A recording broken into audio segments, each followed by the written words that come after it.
Okay, you guys, today we're going to talk about launching a career. Last time, Chapter 11 dealt with the continual process of career development, that it doesn't end when you graduate. You got to develop the mentorship, the skills to progress in your career. So this time we're going to talk about getting started. So before graduation, more than a year before graduation, now in other words,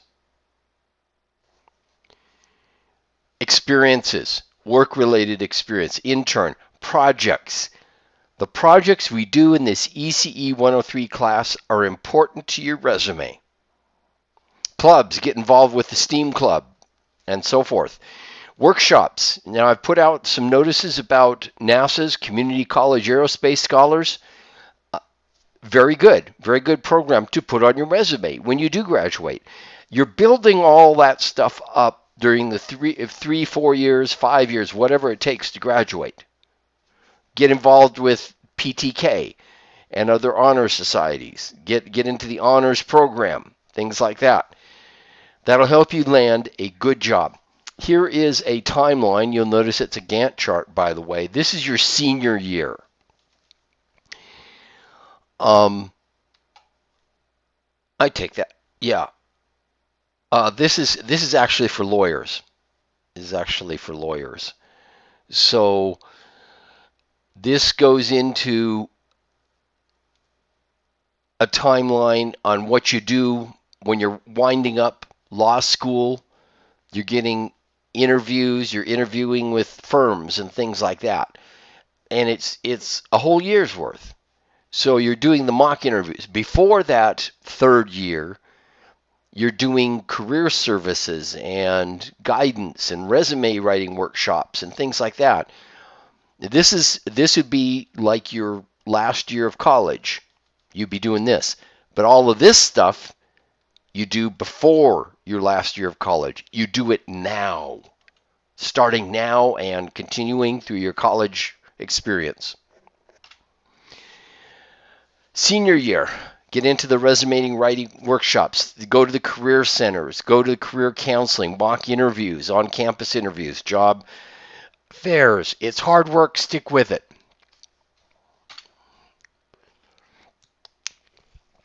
So, resume writing.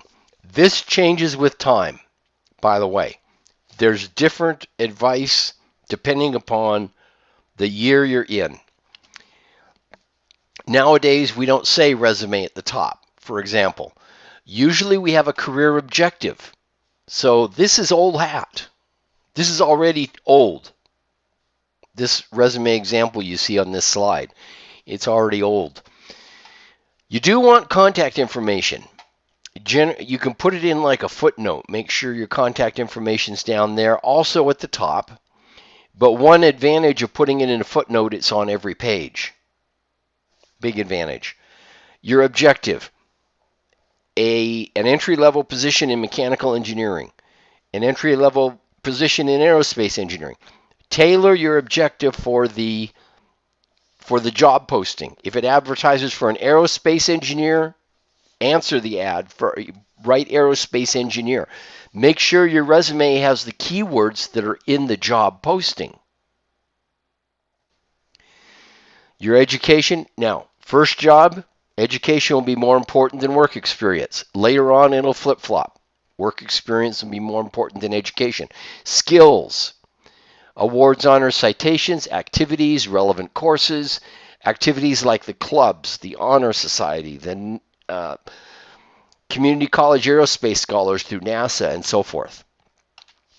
Okay. Recommendation. Use keywords. Look at the job posting for keywords. Write it and then choose how you're going to format it. Review other resumes so that your look and feel of your resume is common for the time that you're writing it. Don't overuse bold and underline. Make sure it's white spaces. Have a graphic artist take a look at your resume so it's eye-catching. Here's the little thing down here, eye-catching. 10-point or larger. Bullet points are okay. Avoid I, me, and why. And we've talked about this in communications. that you can use third parties, our team, my team, our project, avoid my, but sentence fragments are okay. Just like communication, technical communications, it's okay not to write complete sentences. References, 3 minimum. Be sure and ask them. Professional, not friends, family, things like that. Have their contact information ready. Don't put it on the resume, though. Be ready to give that information on request. You don't want your references to get spammed. Job search. So, internet, newspapers, not so much anymore. Even the newspapers are online now these days. College career services. Study the annual reports. Know the company you're applying to. Go to industry and trade organizations, other professional organizations. Go to the library. Talk to professionals in the field. This is where the informational interview comes in, where you talk to people who are in the field. Say, hey, I want to get into this field. What advice would you give somebody that's about to enter? What would you say to them when they're trying to find a job, land a job? What would you tell them to do? Find out about the company directly, faculty, friends, family, headhunters. Find out from them also. Phone and social media. Don't have photos of drunken orgy on your social media. If you search for your name, it ought to be professional and courteous. If you have social media that's not so flattering, probably a good idea to take it down or make it private. Some social media lets you do that. Credit score. Employers are worried you're going to cheat or steal from them. So you want evidence of ethical behavior in all things, including financial. And that applies to engineers. Going back a little bit, voicemail, professional, courteous. Answering the phone, professional and courteous. Don't say, hey, this is Joe's Bar and Grill. No, nothing like that. So we've talked about credit score. They're looking for evidence of unethical behavior, and that'll rule you out of the candidacy pool. Criminal record, huge barrier. Keep your nose clean. Huge barrier in any form of employment. It's just amazing. If you have a record, it just makes working really, really difficult. Cover letters. So what is the reason for writing? What is the position sought? Source of the ad. I learned of your opening and I'm interested in applying for this position.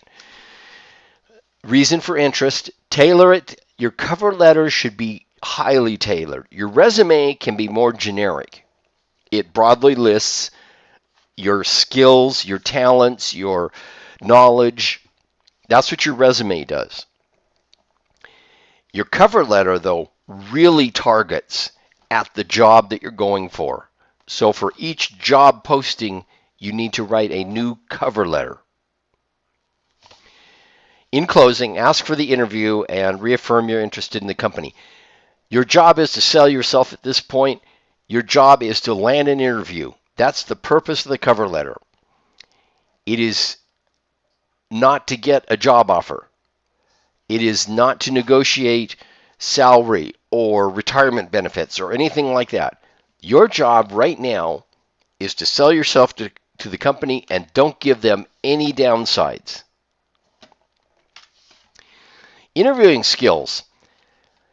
The goal of the interview, like the goal of the letters, is to get that interview. The goal of the interview is to get the job offer.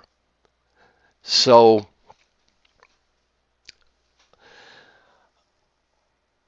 ask for the job in the interview. Be sure and do that. Your goal is the offer letter. Know yourself, your values, interests, career goals, skills, experience. Know the employer. Where are they located? Products and services, future growth, sides, organizations, subsidiaries, things like that. Don't bring up money, retirement benefits. Don't give them any reason to rule you out. Your job is to land that offer. After you get the offer, you can talk about those other things. So I want to stop the video here. We'll go on to the next video.